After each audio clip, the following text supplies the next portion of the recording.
From Joshua, dear Dark Lord of the Light, Klavan with an E, or is it Klavan with an A? That's a stupid question.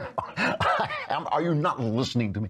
I am an atheist. However, I recognize that the West is built on the confluence of Judeo-Christian and ancient Greek thought, so I'd like the foundations to be solid. A thing in the religious worldview that I fail to understand is why Western religions require God's omnipotence, because omnipotence really does seem to me to result in the system falling afoul of the problem of evil. With omnipotence in the sense that I outlined, the answer that the world couldn't be any other way and preserve things like free will or human ability to know the good are unsatisfactory. So my question is, am I badly misunderstanding the Western religious view of God? Well, you're not. I don't think you're thinking this through quite clearly, if you'll pardon me saying so. First, if God is not omnipotent, then something controls him. And that's paganism. The pagans and the Norse myths have gods who are controlled by fate. Fate is above the gods, and there's some fate they can't avoid. We don't believe that. It doesn't really make sense for God to be God and not just the God of the trees and the God of lightning and the God of this and that. For God to be God, he really does have to be omnipotent. He has to be outside the world.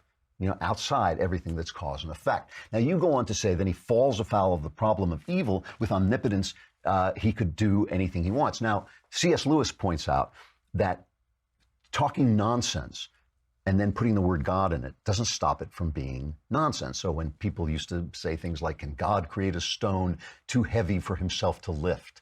And you go, that's just language, without meaning.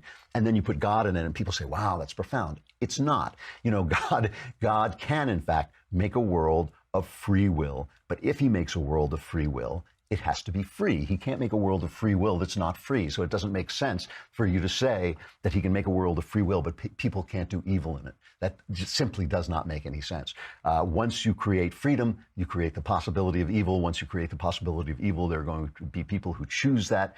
The world is a broken place. We know this. It is separated from God.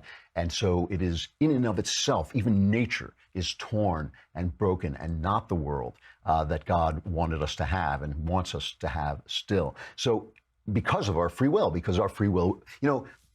people sort of say that Adam sinned and therefore we all sin. I don't actually believe that's the way it works. I believe that once you start on that path of sin, we all are born into it, basically. We're born living on land that was stolen from somebody else by bloodshed. We're born, with desires that have been acted out in bad ways, and we don't know how to how to teach our children how to live right, and what the rules are and what the rules aren't, and how can we be free but still have rules.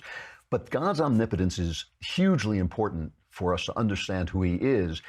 But it doesn't mean, it means that in order to understand evil, you have to understand freedom and how high a value God puts on freedom. And I think he puts that high a value on freedom because he puts an even higher value on love, and you cannot love without freedom. Freedom is a basic component of love. Nobody loves at the point of a sword. Nobody loves because he has to love. If God made creatures who loved him by force, it wouldn't be love. And so he is giving us this wonderful, wonderful chance to find our purpose, to find our dignity in freedom. And by the way, when you say you're an atheist but you like Western society, that argument is not going to hold water. The faith is important.